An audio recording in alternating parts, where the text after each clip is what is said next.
ప్రపంచంలో ఏ దేశంలోనైనా ఏ ప్రాంతం వారికైనా ప్రతి ఒక్కరి జీవితంలోనూ పెళ్లి అనేది ఒక అందమైన వేడుకగా ఉంటుంది. రెండు జీవితాలను కలిపే ఆ శుభకార్యం ఆహ్లాదకరంగా ఆనందదాయకంగా జరుగుతుంటుంది. అయితే పెళ్లి పద్ధతి మొత్తం ప్రాంతం ఆచారాన్ని బట్టి మారుతూ ఉంటుంది. ఈ వివాహాలు కొన్ని చోట్ల వింతగా వియర్డ్ గా ఉంటాయి. ఎన్నో సంప్రదాయాలు మరెన్నో పద్ధతులు కలబోసుకుని ఉంటాయి.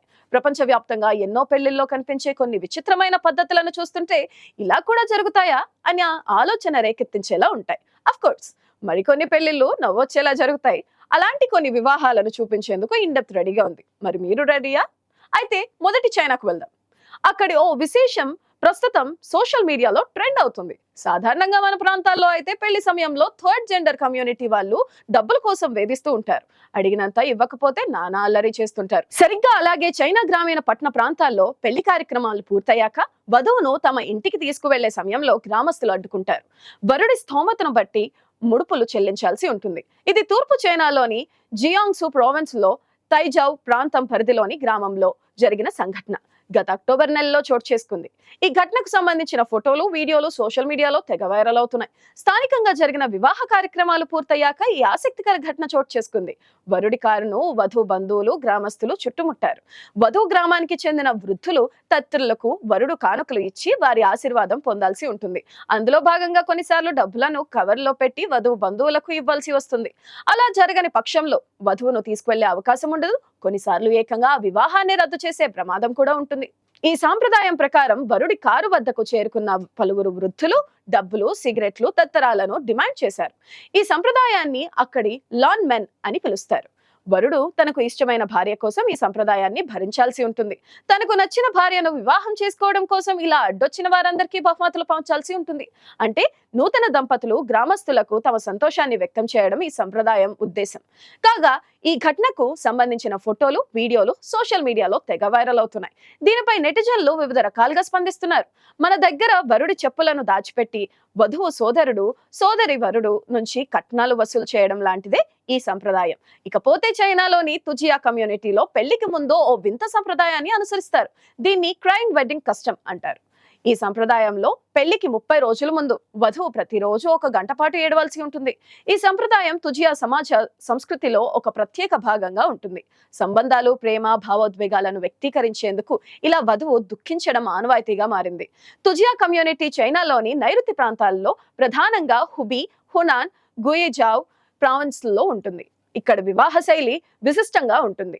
తుజియా ప్రజలు తమ సంస్కృతి సంప్రదాయాలను గౌరవిస్తారు. వీటిలో అత్యంత ఆసక్తికరమైనది ఏడుపు సంప్రదాయం. ఇలా నెల రోజుల పాటు పనిగట్టుకుని ఏడవడం ద్వారా కాపురానికి అత్తారింటికి వెళ్లే వధువు మానసికంగా సిద్ధమవుతుందని ఇక్కడి వారు భావిస్తారు.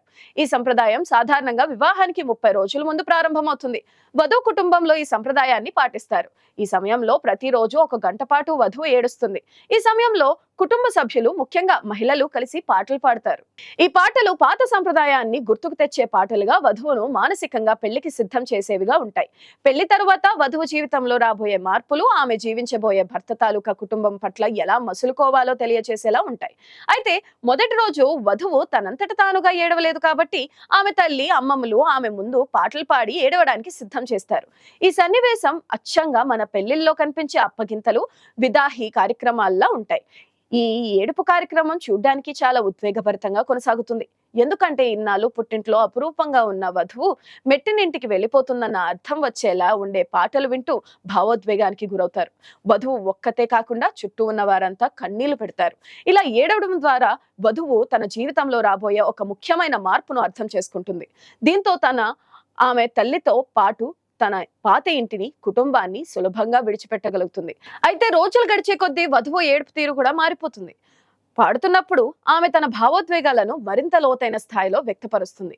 ఈ ప్రక్రియ ఆమె అంతర్గత మానసిక స్థితిని బహిర్గతం చేస్తుంది. నెల రోజుల పాటు ఏడ్చే ఈ వింత సంప్రదాయాల్లో వధువు కుటుంబానికి బంధువులు, స్నేహితులు అండగా ఉంటారు.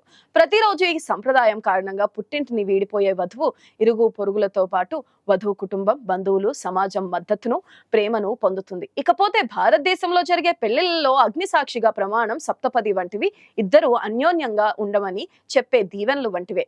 సర్వసాక్షి అయిన అగ్నిదేవుడి ముందు మా దంపతులం ఎన్నటికీ విడిపోమని, కలిసి అన్యోన్యంగా కాపురం చేస్తామని, 7 అడుగులు కలిసి నడిచినట్లే జీవితకాలం ఒకరికొకరు తోడు నీడగా ఉంటామని ప్రమాణం చేస్తున్నట్టుగా ఉంటుంది. ఈ కార్యక్రమాలు, వేడుకలు వెనుక ఎంత గొప్ప ఆలోచన దాగి ఉందో కదూ. పెళ్ళంటే జీవితకాలం కలిసి ఉంటే తోడును జీవితంలోకి ఆహ్వానించే అందమైన ఘట్టం. పెళ్లిలో ఏ సంప్రదాయమైనా వాళ్ళని సుఖంగా ఉండమని చెబుతుంది. ప్రపంచవ్యాప్తంగా ఉండే ప్రజలవి ఎన్నో సంస్కృతులు, సంప్రదాయాలు, ఆచారాలు, అలవాట్లు. వింత వింత ఆచారాలు మనల్ని ఆశ్చర్యానికి గురి చేస్తాయి. ఇటువంటివి కూడా ఉంటాయా అనిపిస్తాయి. ముఖ్యంగా పెళ్లిళ్ల విషయంలో ఈ ఆచారాలు మరింత ఆశ్చర్యానికి గురి చేస్తాయి. ఫిలిప్పీన్స్ లో జరిగే పెళ్లిళ్లలో పావురాలను స్వేచ్ఛ జీవితానికి వదిలేయటం ముఖ్యమైన ఘట్టంగా జరుగుతుంది. పెళ్లి తంతు అవగానే 2 తెల్లని పావురాలు గాల్లోకి వదిలేస్తారు. అంత హాయిగా జీవితం గడపమని వధూవరులకు వీటిని ఆకాశంలోకి వదిలేయడం ద్వారా శుభాకాంక్షలు చెప్తారన్నమాట. మరోవైపు ఆఫ్రికన్ అమెరికన్ల పెళ్లిల్లో ఒక సంప్రదాయం నవ్వు తెప్పిస్తుంది. అమ్మాయి అబ్బాయి కలిసి ఒక చీపురు కట్ట మీదుగా ముందుకు దూకుతారు. అలా చేస్తే వాళ్ళిద్దరూ కొత్త జీవితం ప్రారంభించేందుకు ఒక శుభస్వప్నంగా భావిస్తారు. అధికారికంగా వధూవరులుగా ఇక గృహప్రవేశం చేస్తారన్నమాట. అలాగే నైజీరియాలో పెళ్లి సమయంలో వధూవరులకు మనం ఉగాది చేసుకునే షడ్రుచుల పానీయం వంటిది ఇస్తారు. ఆ పానీయంలో తీపి, పులుపు, కారం, చేదు ఉంటాయి. జీవితంలో ఎదురయ్యే కష్ట సుఖాలకు ఈ పానీయం ఒక గుర్తుగా భావిస్తారు. ఎలాంటి స్థితినైనా వధూవరులు ఒకేలాగా తీసుకోవాలని ఆ సమయంలో పెద్దలు ఆశీర్వదిస్తారు. జపాన్ లో అయితే పెళ్లి పూర్తి కాగానే ఆ జంట చేత 3 గ్లాసుల్లో ఉండే వైన్ ను తాగిపిస్తారు. అందులో ఒకటి అమ్మాయి తరపు కుటుంబం, రెండోది అబ్బాయి తరపు కుటుంబం, మూడోది కొత్త దంపతులు ఏకమైన సందర్భం. 2 కుటుంబాలు ఏకమయ్యారని ప్రకటించడం ఈ పద్ధతిలో ఉన్న అర్థంగా వారు భావిస్తారు. రాజస్థాన్, ఉత్తరప్రదేశ్ రాష్ట్రాల్లో వధూవరులిద్దరూ కలిసి ఒక చెట్టు నాటుతారు. ఆ మొక్క వారి ఆనందకరమైన జీవితానికి ప్రతీక. అది ఎంత బలంగా, ఏపుగా ఎదిగితే ఆ దాంపత్యం అంత సుఖ సంతోషాలతో ఉంటుందని భావిస్తారు. అలాగే అమ్మాయి పుట్టినా, ఆమె రజస్వల అయినా కూడా చెట్టు నాటిస్తారు. ప్రకృతికి మానవ జీవితంలో ఉండే విలువైన సంబంధానికి ప్రతీకగా ఈ మొక్కలు నాటే పద్ధతి ప్రవేశపెట్టారు. ఏ పద్ధతిలో జరిగినా, ఏ సంప్రదాయం ప్రకారం జరిగినా వధూవరులిద్దరూ తాము జీవితాంతం కలిసిమెలిసి అన్యోన్యంగా ఉండాలనే అర్థం.